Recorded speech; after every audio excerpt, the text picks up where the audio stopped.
Hello, this is Mrs. Huntley. We're in Module 5, Lesson 4. You should be on page 31 of your workbook. The lesson title is More Examples of Functions, and your essential question for this lesson is how do I know if a function is discrete or continuous? So hopefully you remember that we've been working with functions, and in our last lesson we were dealing with mostly linear functions. And we know that a linear function can be described by a rule in the form of y equals mx plus b. That's our friend, where m is our rate of change or our slope, and b is our y-intercept or our initial value. So if you didn't memorize y equals mx plus b, that's the equation of a line in slope-intercept form. If you didn't memorize that in the last module, you're certainly going to be memorizing it in this module because we're going to be working with it a lot.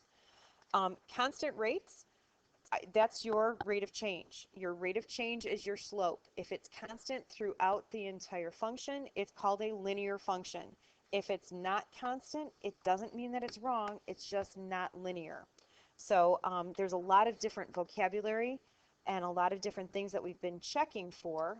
Like, for example, let's just review really quick. How do we know if it's a function when we're looking at a table? We check our inputs. If all of our inputs are unique, we've got a function. If we have a number that's repeating, we have to check the output. If it's assigned to different outputs, it's no longer a function. Is it wrong? No, it's just not a function. So we're looking at functions here. We've got two. Bags of candy. We've been dealing with this problem for quite some time. Our rate of change here is 1.25. And that stays consistent throughout the whole table. Was 1.25. And so our slope here is 1.25. If we don't buy any candy at all, our y-intercept is going to be 0. So if I was writing an equation for this particular one, I'd have y equals 1.25x. You could have the plus 0 there, but it's not necessary. Table B, this is our stone dropping.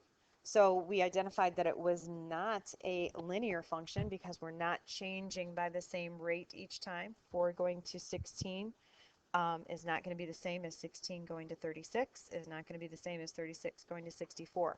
This is an exponential function. It's still a function because if we look at our inputs, 0.05, 1, 1.52, 2.53, 3.54, all of our inputs are unique, assigned to only one output. So it is a function, it's just not a linear function. So it says for the function in table A, we said that the rule was describe the function was y equals 1.25x, where x is greater than or equal to 0.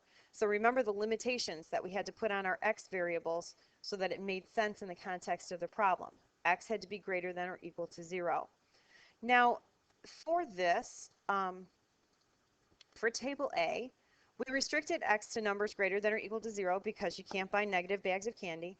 Now we have to further restrict our values of x, so because we can't buy any partial bags of candy. So x has got to be an integer that is greater than or equal to 0, not just a number that's greater than or equal to 0. Now for table B, we also restricted table B because we couldn't have negative time. X again needs to be greater than or equal to 0, but it doesn't have to be an integer. So we can have fractions of minutes. We can have decimals of minutes. So x must be a rational number. A rational number is any number that's greater than or equal to 0. So here's the vocab I want to make sure that you guys have. Table A, we call table A discrete because, hang on, I'm trying to get my highlighter to work. Here we go. Table A is discrete. Discrete means individually separate or distinct. In other words, the values for x must be whole numbers. Discrete whole numbers, no fractions or decimals. Table B, we say, is continuous. I'm going to change colors. Continuous means the values for x can be any rational number.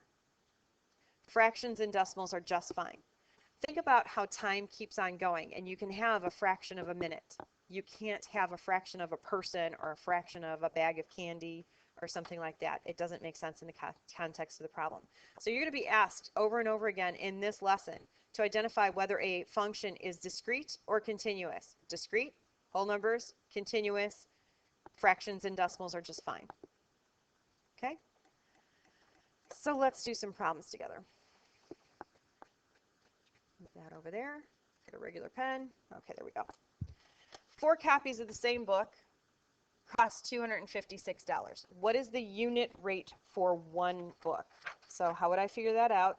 Same way we figure out how much one bag of candy is going to be. So if it's $256 for 4 books, I'm going to divide 256 by 4 and use my calculator and determine that it's going to be $64 per book, or 64 over 1. Okay? So what does the function assign to 3 books? So instead of, actually let's go ahead and write an equation here. So if this was an equation and y is the total cost, x is going to be the number of books, and we'll just write a quick function rule here. So y is going to be equal to 64x. So we can plug in 3. Y equals 64 times 3. Use your handy dandy calculator, and you find out that y is equal to $192 for 3 books. 3.5 books. So x is going to equal 3.5. So we take y equals 64 times 3.5, and we get y equals $224 for 3.5 books.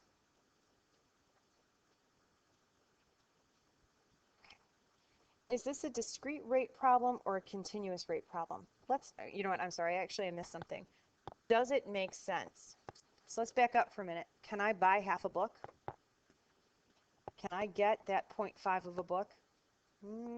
I don't think so. I think if I walk into a Barnes & Noble and start ripping books in half, they're probably going to call the police on me, and there's going to be a problem.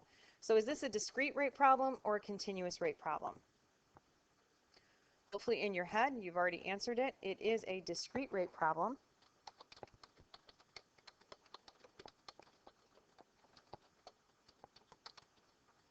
And I wish I could spell. It should be an I.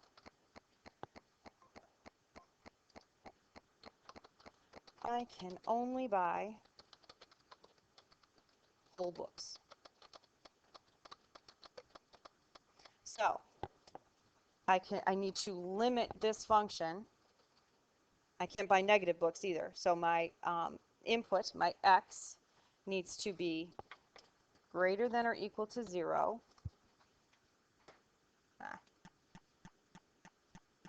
Greater than or equal to 0, and it has to be whole numbers, integers only.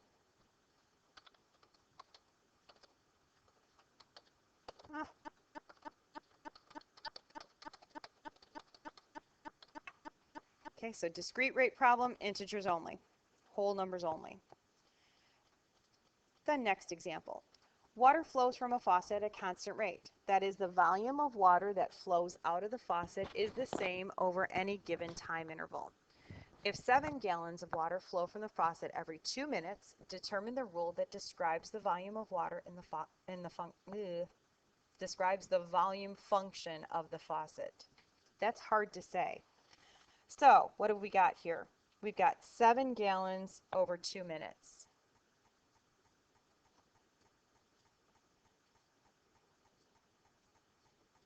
So I can do that division, and I've got 3.5 gallons in 1 minute.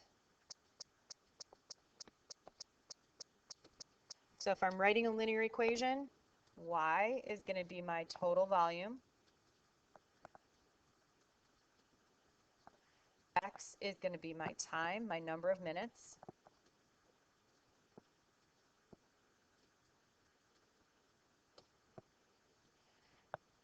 So y is going to equal 3.5 times x.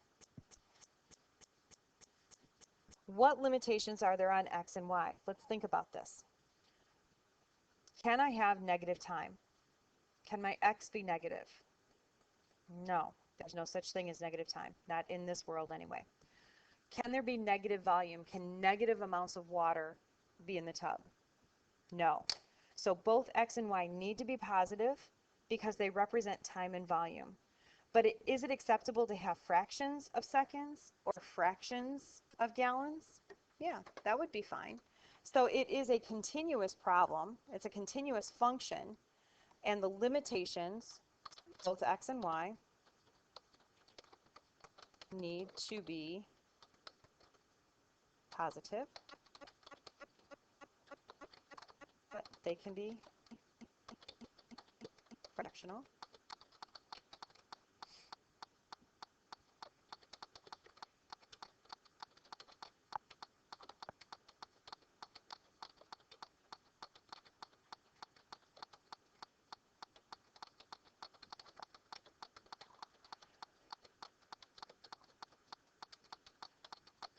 Okay, it's acceptable to have a partial minute or a partial gallon. So being that I've said that, we know that it is a continuous function. I should have typed that all out ahead of time. I'm using my teaching time typing here. I'm sure you're not sad. Okay, example 3. Next page, page 34. You have just been served freshly made soup. It is so hot that it cannot be eaten. You measure the temperature because you always bring your temperature measuring stick to the restaurant when you're getting served soup.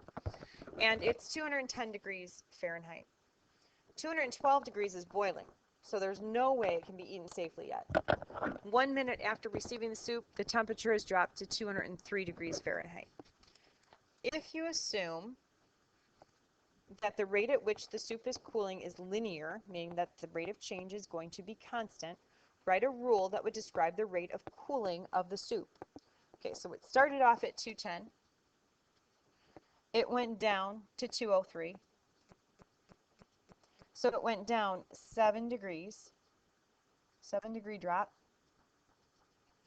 in 1 minute. Okay, so if y is the number of degrees dropped after, y is going to be the number of degrees dropped after x minutes. So y is our total degree drop. That's hard to say. And x is our time. If I'm writing this as an equation, it's going to be y equals 7x. Does it make sense where I'm getting the numbers from? The next part of the question says we want to know how long it will be before the temperature of the soup is at a more tolerable temperature of 147 degrees Fahrenheit. The difference in temperature from 210 degrees Fahrenheit to 147 degrees Fahrenheit is 63 degrees. For what number x will our function assign to 63? So they're telling us that our output is 63. Our y is 63. What is our input going to be if our y is 63? So in other words, we want to solve for x. 63 equals 7x. Divide both sides by 7, and x is equal to 9. So if the relationship is truly linear,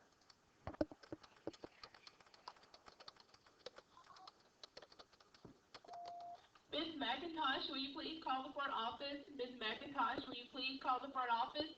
as you can tell, I'm at school. It's after school. And yes, they're looking for teachers. So if the relationship is linear, it will take 9 minutes for the soup to cool. Okay.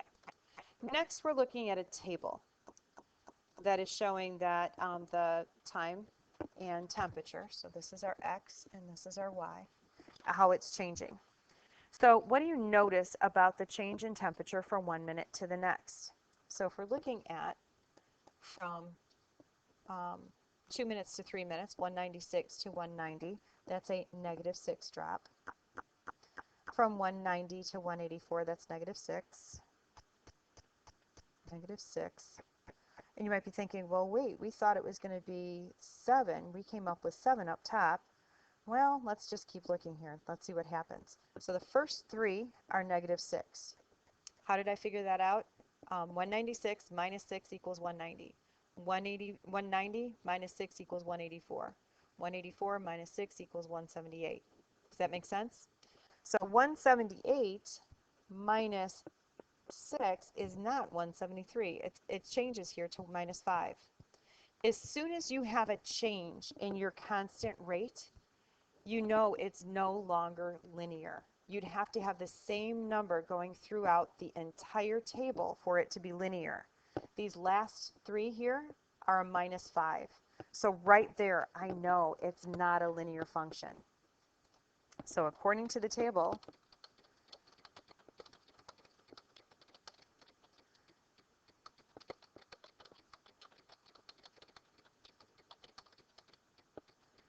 it's still a function because our inputs are all different, but it's not a linear function. It could be used describing an equation that's more complex than what we're going to be working with here in middle school. You're going to get into this more in high school. And we could, so we're just going to conclude it at this point by saying it's not linear. As soon as you have that change in your constant rate, even 1 degree change, it is no longer a linear function. I'm sorry, having trouble spitting things out. Okay, so would this function be described as discrete or continuous? We do have whole numbers here, but we could figure it out at 2.5 minutes. We could have typed, or we could have measured the soup at any time interval. So I'm going to say that this is continuous. This is a continuous nonlinear function.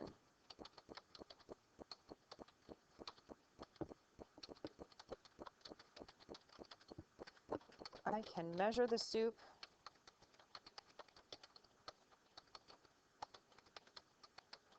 at any time interval. Okay, example 4. Let me check my time. And we'll see how far we get in example 4. So here's a situation that I actually tried to talk to you guys about when we were talking about examples in class yesterday. So considering the following function, there's a function g so that the function assigns each input to the number of a particular player on an output, the player's height. For example, the function g assigns the output or the input of 1 to an output of 511. So say this function is just named function g. Here's our x's, here's our y's. Player number 1 or jersey number 1 is 5'11. Jersey 2 is 5'4. Jersey 3 is 5'9, and so forth. So the function g assigns the input of 2 to what output? So come here, find 2, and then read it on the table. We're going to say 5 feet and 4 inches. Could the function g also assign player 2 to a second output of 5 feet 6 inches? No, you can't be 2 different heights at the same time. So that would not make any sense. So no, it could not assign one player to 2 different heights. It makes no sense. Can we classify this function as discrete or continuous? What do you think about that one? Could we have half a player? I don't think so. This one's going to be discrete because the input, oops, I can't spell, B-E-C-A-U-S-E, because the input is a player and we can't have half a person. Okay, so our input cannot be a partial person, so it's got to be a discrete function.